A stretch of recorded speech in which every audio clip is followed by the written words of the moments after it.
First, I wanted to start off by thanking everyone for the amount of support I got from my first video. So I did that basically just to help for other women to see that their stories could be similar to mine, or maybe that they're in a bad situation, or for somebody to feel like they have somebody they can relate to. Because for me, a lot of the big help of me leaving was hearing other women's stories and how similar they were to mine, and I was like, this is not okay. So I was glad I was able to do that. I had a lot of women reach out that were in similar situations. I had a lot of women reach out that had family and friends going through similar situations or had gone through them. And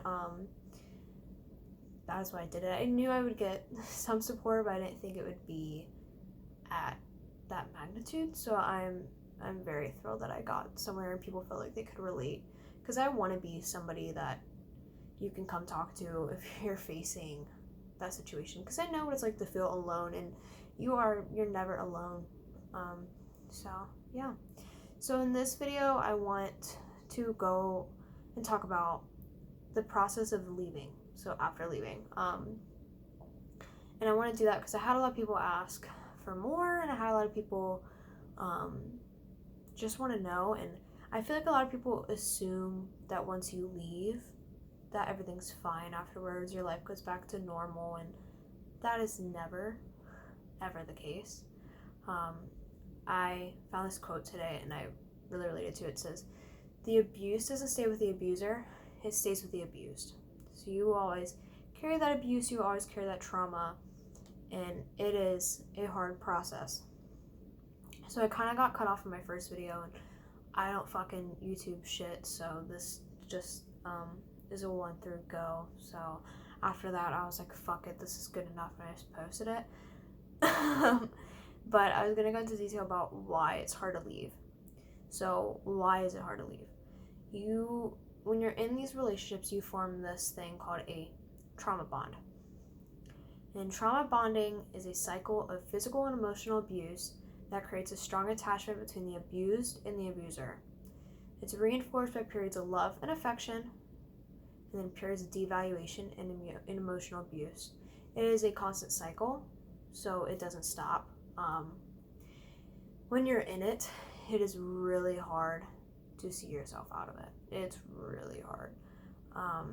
So things that kept me were obviously the suicide threats. I didn't want to have that on my conscience that if he were to kill himself, that it would be my fault.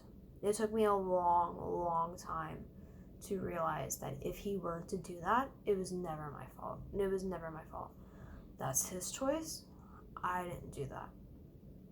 So there was also good times. I mean, it's not always bad times. People don't stay when it's bad all the time. You know what I mean? That's dumb to assume.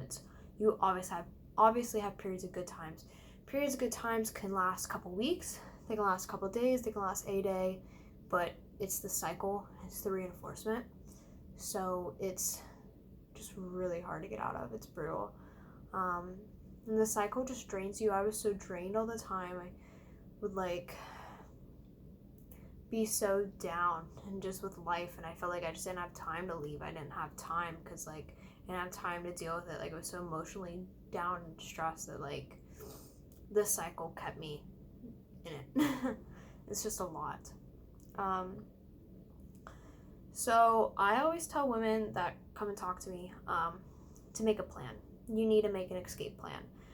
Because I'm going to be honest with you, I didn't have an escape plan. I left irrationally, and that's one thing I regret. It did not go as smooth as I wanted it to. It was a lot of heartache for a lot of weeks. I left the day after he hit me in the face, because I made that promise to myself that if he ever hit me in the face, I would leave. And he called off work the next day, and he was home with me all day. And he was just yelling at me, and I could tell he wasn't sorry for what he did, and he downplayed it. Even though he hit me in the face with a pillow, he still hit me in the face as hard as he could. It doesn't matter what the fuck he hit me with. So I had enough, and he was in the other room. I was in the living room. I grabbed both dogs, put them on a leash. I was in school. I stuffed my laptop in my book bag. I put it on my back, both dogs, and I quietly walked out the door. I didn't pack a bag. I didn't take anything with me. I took my school laptop and both dogs. That was it. My escape plan was terrible, but I felt like I had to get out in that moment, and I'm glad I did. But I wish I had packed an escape bag, which is why I tell women, pack an escape bag if you can. If you have your own car, leave a bag that has some clothes and anything that you may need if you have to leave and stay somewhere else. I always tell people that. It's very important. My friend Gabby told me that, and I appreciate her so much, and I did not take her advice, and I went without an escape bag, but I made it work. But I always tell women now, please pack an escape bag, because I promise you, you will probably need it. So on my way, I got in my car. I called my mom irrationally, just like fully crying, and I was like, I want to come home. Like, I can't do this anymore. Like, I need to come home. And she was like, absolutely. And so one of the biggest part after leaving is finding a support system. And I know how it is in these domestic relationships is that you're so isolated that you don't have a support system, right? So, you could do it all on your own, but it is really hard to do that. Having a support system to help you makes it so much easier. So, there are shelters in the community you can always go to if you have to do it alone. There's always something there. It takes a quick phone call to your local shelter to figure out what some of your options are. It doesn't hurt to call. I was lucky enough that I had my mom. She was my whole support system. She really, really helped me. I'm very thankful for her because if you don't have a support system, if I didn't have her, I'd probably still be in there. So, like, it's hard. And if you need a support system, I will always be here for you. I don't care how far away you are. I'll make it work. I will be there for you. I want to help because I don't want anybody to feel alone. I don't want anybody to feel stuck because they don't have somebody. And if I ever tell you to leave and you don't leave, I'm not going to be mad at you. It's hard to leave, and I understand that. I left and went back so many times, and that's normal. It's part of the cycle. Like, I'm not going to be upset with you for that. I will always support you and your decisions, and whenever you need me, I will always be here. So I just want to clarify that. The next thing that I have that's really important on my list of after leaving is going no contact. So for me, like I said, I left with just my freaking backpack, nothing else. I had no clothes for the next day. So I was still in contact with him because I had all my shit in there, right? I wanted to make things work because I'm not one to just give up. I wanted to make it work because I loved him, you know what I mean? He never loved me in retrospect, but I loved him, and so I wanted to make it work, and I didn't want to give up. So I kept in contact for like 2 or 3 weeks, and I decided like enough was enough because he hadn't gotten the help that I asked him to, and I could tell he wasn't serious and he didn't really care about us working out. So he wasn't taking the steps that I wanted him to take. So I said enough's enough. So I planned with my support system, so my mom and my stepdad, and the day that he was at work, I got all of my shit. And like, everything was mine. Like, the couches, the bed, all the kitchen utensils, everything. And we grabbed everything. I left him with more stuff than he bought or brought. I wanted to clarify that. I didn't leave him with fucking nothing. I might not have left him with a fork or a microwave, but I bought those things. But I left him with the desk I bought, chairs I bought, he broke, but I bought, and I left him with a futon. So it's not like I left him high and dry. Like, I left him with more stuff than he bought or brought. I paid for everything, so I took all my shit. So I took my stuff and we packed it all. And this is why I say make an escape plan, because like my plan was terrible. We packed everything and moved it all in a day. And it was exhausting. It was emotionally and physically exhausting.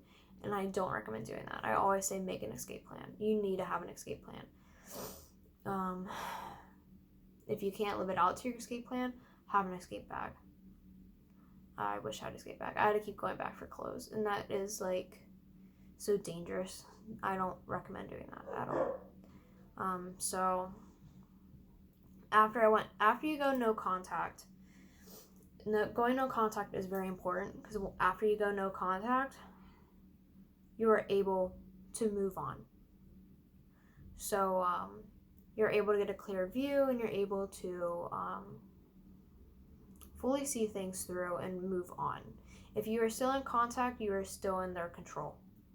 And that's what they want. They will keep checking in on you to keep you under their control. Can't talk. Okay, so behind the scenes, what is your narcissist doing? So after you leave, there's a thing called hoovering, which hoovering is fake apologies and promises to get help. So I knew mine was doing that by all the promises he was making, but he wasn't doing any actions to do that. He wasn't getting the therapy I asked him to do. He wasn't doing any of the steps I asked him to do, and he had weeks to do them. So some of them will go to the extreme of actually getting the help and going to therapy, but I don't recommend going back and living with them after they do that. I recommend you waiting it out and seeing how long they stick to it. Give it a few months. Because 9 times out of 10, abusers will always revert back to being abusive. That's just their personality disorder. That's just how they are.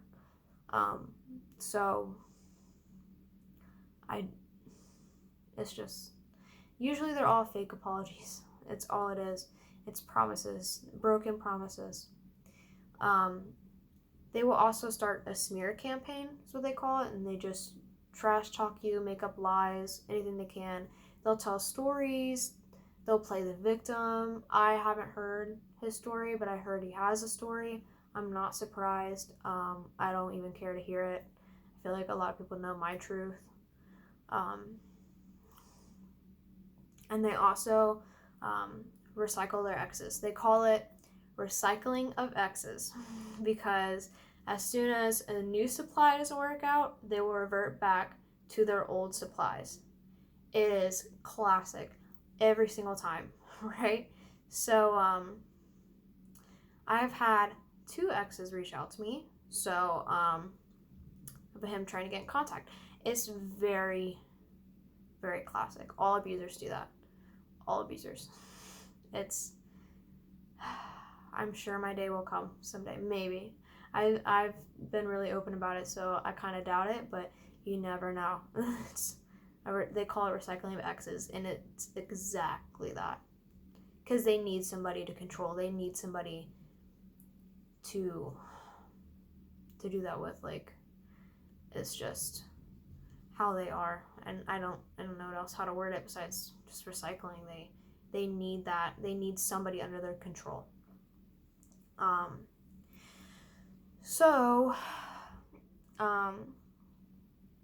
I personally had a really big step in my healing journey today, and I received a protection order that is good for 5 years.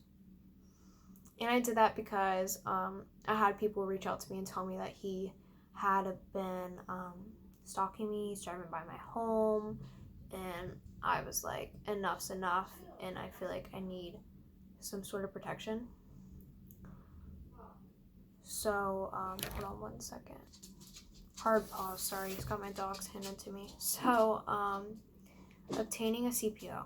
So, I got mine, and it was a big win for me. I felt like I wasn't getting anywhere with my process, and it was very huge. I finally feel like I will have some sort of safety. So I'm very happy. It was a really good day for me, and I want to highlight the importance of if you should obtain a CPO. So there's this book that I'm reading, and it's called Why Does He Do That? And It's awesome. I have had a lot of key highlights from it. It has a section that talks about, the question says, should I get a restraining order? So there's a couple things that you need to ask yourself before you get one. The first question is he afraid of the police, courts, or jail? So if he is, the restraining order might keep him away from you. If he doesn't care, then it probably is not going to do any good. So that's something to keep in mind. The second question is your main concern that he will intimidate you, attempt to hit you, or hassle you verbally? Or are you afraid he would do something even more serious, such as attempt to kill you? So restraining orders can be helpful in that sense of stopping harassment. But if you have a feeling that he's going to go through the steps of killing you, then it could do worse. I have always felt like he is going to kill somebody. I felt like it was me for a while, but after being so open, I realized that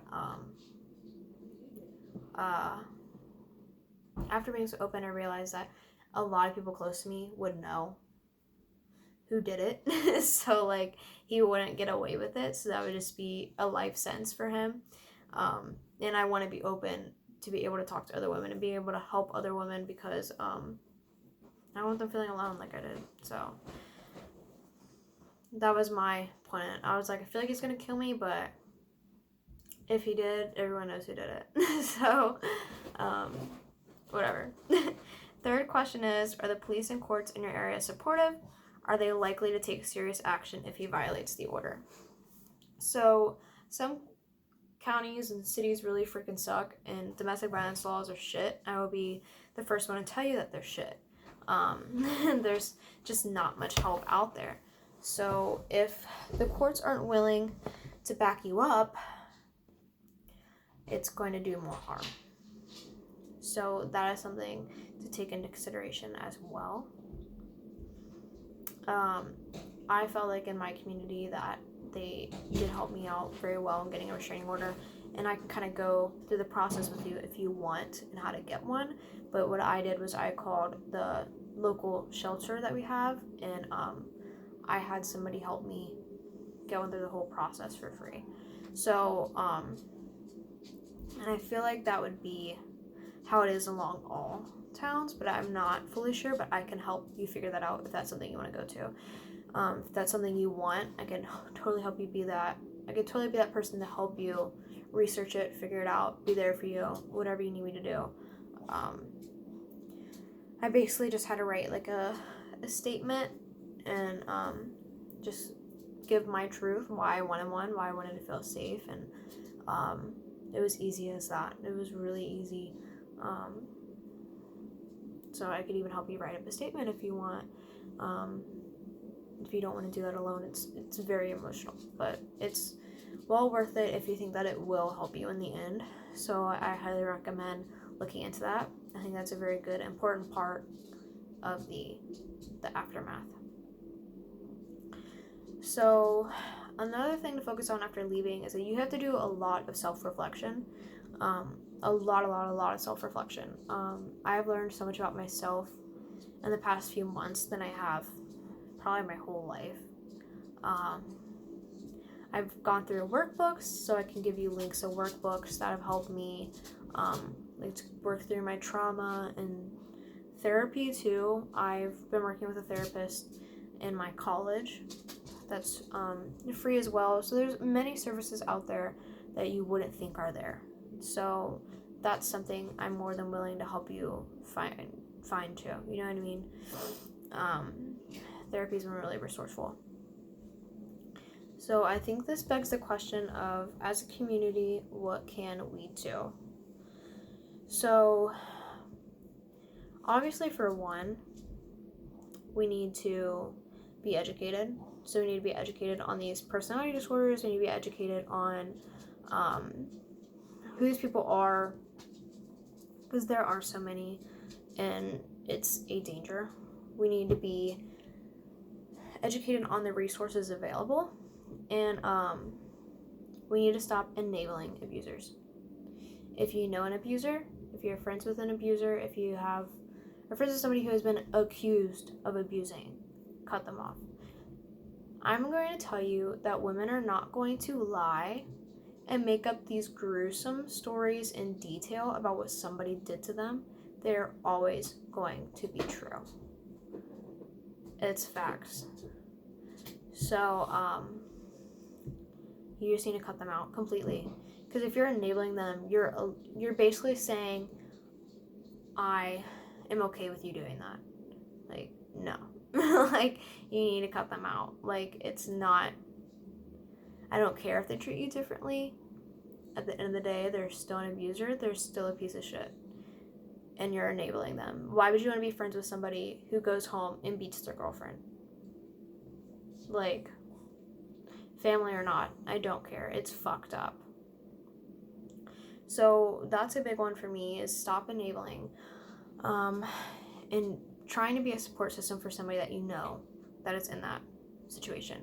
I can give you, I've had a couple of people reach out to me about that. Like, I have a friend that's in this situation. What can I do? And I would be very glad to, like, give you some tips and pointers, because it's really hard.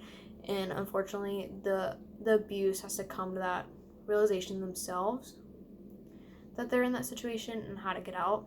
But you can give them all these resources. You can be a support system to help them get out. You can help them make an escape bag. You can help them do all that stuff. Like, I had a really good support system, and I'm thankful for mine. So I'm just begging as a community that we need to be support systems for these other women. We need to be there for them. We need to allow them to share their stories. We need to allow them to feel safe in this world. So, yeah, that's kind of what I'm going to go through with the aftermath of leaving. I know it's not as crazy as my last video, but again, I'm thankful for everyone to allow me to share my story and to come forward with your stories, because it means so much to be able to feel like somebody can relate to me, but also that I can be helpful with sharing my story to bring awareness, because that's what needs to happen. So I just had a lot on my mind after today. I wanted to get that out, but yeah, so if there's more things that you want me to discuss more in detail, I try to do it on my Instagram stories a lot, talking about different topics of domestic abuse, and because there's so much to it, I will always have something to talk about, always have something to say. So if you have anything specific you want me to go over, like, please let me know. So yeah, I appreciate it.